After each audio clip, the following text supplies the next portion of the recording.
Hope you guys are ready for the most toxic comment section that my YouTube channel has ever seen, because today we're going to be talking about the Moors.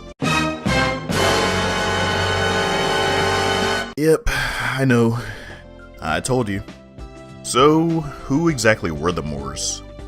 Were they a brilliant group of individuals who came from North Africa and civilized the barbaric Europeans who were inhabiting the place during the Dark Ages? Or were they themselves barbarians who did nothing more than spread violence and chaos? Which one of these popularly portrayed images of the Moor holds any truth or merit? What was their ethnic identity? Yep, see, told you, comments are gonna get toxic. But seriously though, there seems to be an ongoing debate as to how strong their impact was on Europe prior to Reconquista, as well as a strong emphasis on their blackness within the Afrocentric community. So let's just start off simple with the origin of the Moor.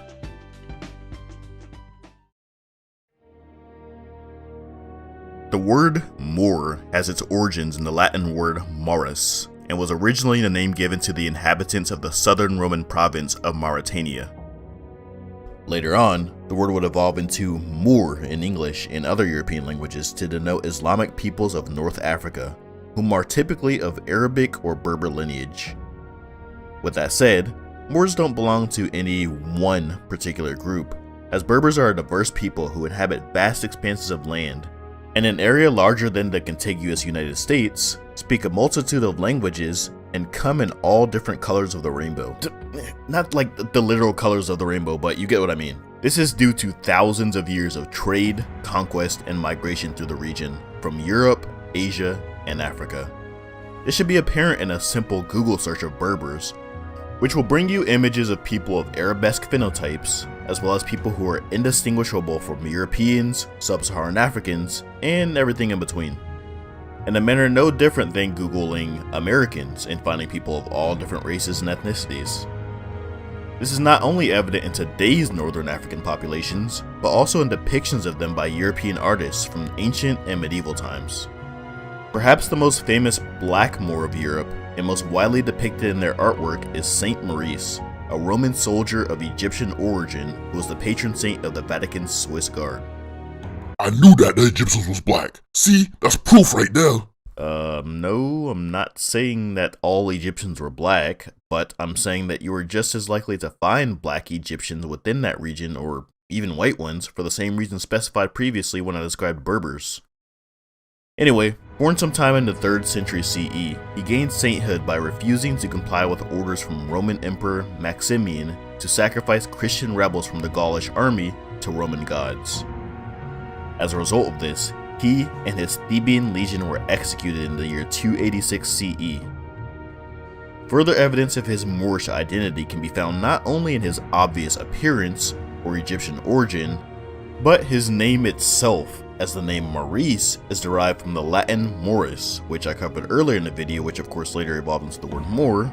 But one detail I didn't mention was that the word Moor literally translates to dark. Okay, so like I was saying, they was black. Again, no. This is not to say that all Moors were black in the same sense as Sub-Saharan Africans. It was likely to denote the fact that the peoples of North Africa were typically darker than the average fair-skinned European, even those that we would classify today as having a medium brown skin tone. However, Saint Maurice was undeniably black, even in our modern-day classifications of race, and was one of many types of North African peoples who would be classified as Moors by Europeans. Whoever sculpted this should be fired, by the way. So, as the Western Roman Empire fell into decline between the years of 500 and 1000 CE, Europe fell into what is known today as the Dark Ages. A regression in European art, architecture, and overall quality of life, with most of its population being illiterate, as the only value placed in literacy was among nobles and monks for religious purposes only. Former cities and holdings of Rome fell into a state of chaos, disarray, and poverty.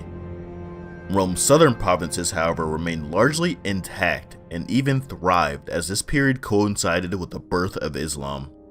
Islamic peoples retained many of the developments of the Roman Empire, from former Roman cities that they had conquered, and even built upon them through trade and warfare, spreading their religion and developments through all lands that they had occupied.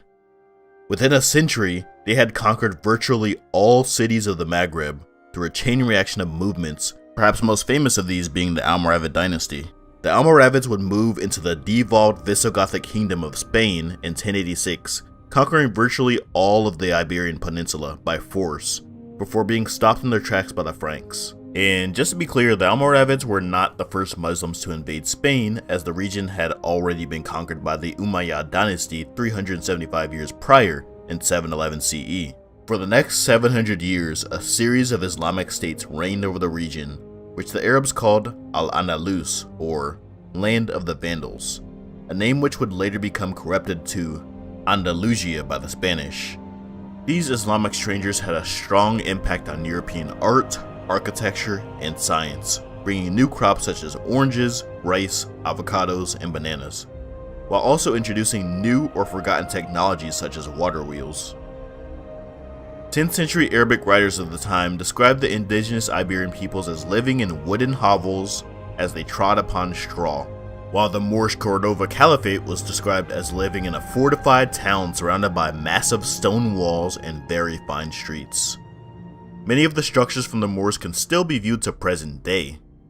These writers also claim that the only parts of the European continent that didn't live in barbaric ignorance or savage manners were the regions where remnants of the Roman Empire were still able to maintain some trace of the Roman influence, and that Moorish cities of Cordova were famously regarded for having polished manners, superior intelligence, exquisite taste in their meals, dress, and their horses. They were also regarded for their remarkable attention to astronomy, chemistry, medicine, and geography.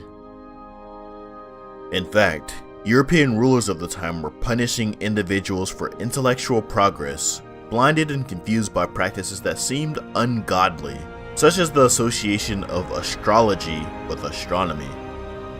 The Moors, on the other hand, were promoting intellectual progress and were even regarded as the most proficient group in medicine and surgery in both Sicily and Spain throughout the Middle Ages.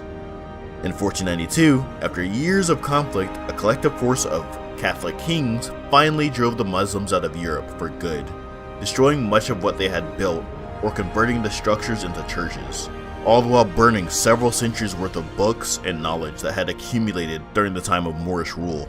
So, to answer the two big questions that are likely going to lead to a very interesting comment section, what was the race or ethnicity of the Moors? Asking this question is similar to asking the race of an American. They are a combination of races that could be as white as Europeans or as black as sub-Saharan Africans. The majority of them, however, were completely indigenous to North Africa and would look something similar to most of North Africa's population today, which would be a medium brown people who are neither black or white, or even Arab for that matter. Despite the strong linguistic and cultural influence that Arabs had in the region, but I'm not going to get into the specifics of the North African genetic history, because that would require an entirely separate video. And then the other big question of the video that I answered was, did the Moors civilize Europe? Well, the whole concept of civilizing someone is flawed to begin with, as its entire concept has its origins in people with supremacist ideologies. However, if the question is whether or not the Moors had a dramatic influence on Europe's technology and science, then the answer is yes, but also no. For the most part, the Moors revitalized knowledge and culture that had already been known in Europe under Roman rule. It had simply been destroyed, forgotten, or ignored after the fall of the Roman Empire and the rise of Christian royal families.